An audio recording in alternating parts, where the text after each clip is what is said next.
अस्सलाम वालेकुम। मोहम्मद सिद्दीक मिठू अरबा बाला। मौजू कहानी रुतबो ऐं सहूलत जूं ॻाल्हियूं।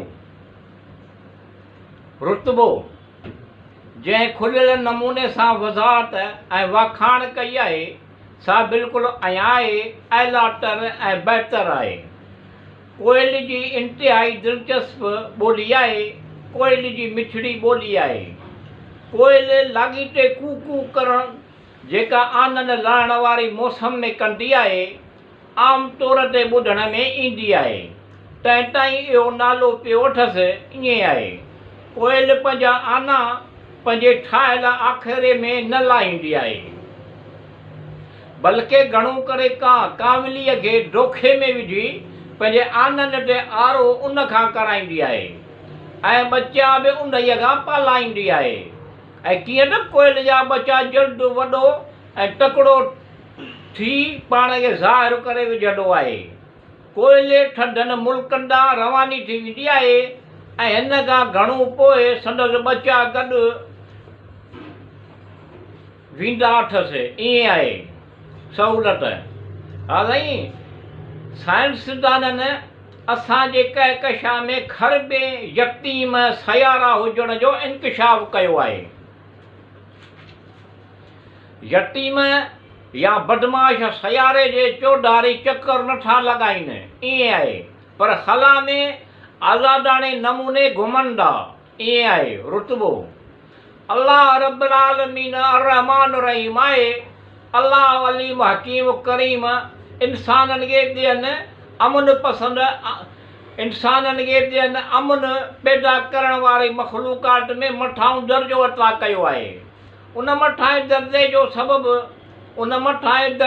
सबबु इंसाननि जी फ़िक्री सलाहियत जे मुताबिक़ कमु करणो आहे। सुठो ऐं ख़राबु ॼाणण जी सलाहियत ऐं अमल जी कुवत आहे सहूलत। इंसानु जेकी कुझु ॿुधे थो, ॾिसे थो, पढ़े थो, इहो सम्झी वेंदो आहे रुतबो। माण्हूअ में का चङी ॻाल्हि ॾिसिजे त संदसि रूह खे राहत ॾियणु ऐं हिमत, संदसि रूह खे राहत सुकून ॾियणु, संदसि दिलि रूह खे राहत सुकून ॾियणु ऐं हिमत वधाइण लाइ त मुनासिब लफ़्ज़नि में जेका संदसि सराह कबी आहे सा तारीफ़ हूंदी आहे। ऐं सची तारीफ़ लाइ ईअं न कबो त अहिड़ी तरह जो चङाई ऐं नेकीअ मां आस्ते आस्ते ईमान निकिरी वेंदो आहे सहूलत।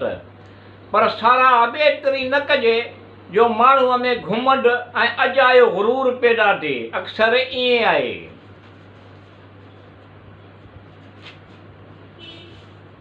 अजीब सुरूर, कमाल ऐं आराम नसीब थियो आहे। रवादारी, रहमदिली ऐं इंसान दोस्ती करणु घुरिजे। ईअं आहे। माशी ज़िंदगीअ में न्याज़ निवड़त हर कंहिंखे वणंदा आहिनि। ईअं आहे। इहो इख़्लाक़ संदसि किरदार खे वधीक मुअसिर ऐं काराइतो कंदो आहे।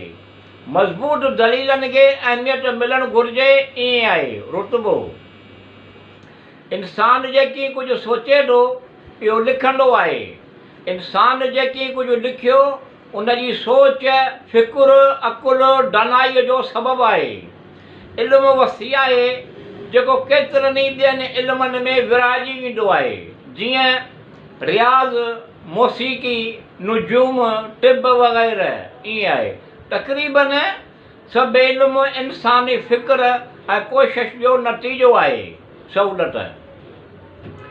इल्मु नकुलिया जेको असांजे फ़िक्र ऐं जदोजहद जो नतीजो त आहे, पर हिन जो वजूद पहिरीं खां मौजूदु हूंदो आहे।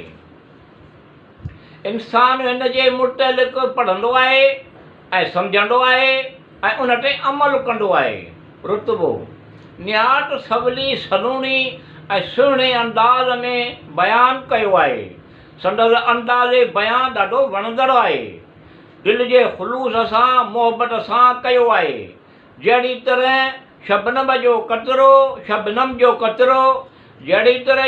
जो कतरो मुरझायल गुलनि खे ताज़गी बख़्शींदो आहे, अहिड़ी तरह अल्लाह रहमान रहीम जो ज़िक्र मायूस दिलनि खे सवाइ रोशनी बख़्शींदो आहे सहूलियत।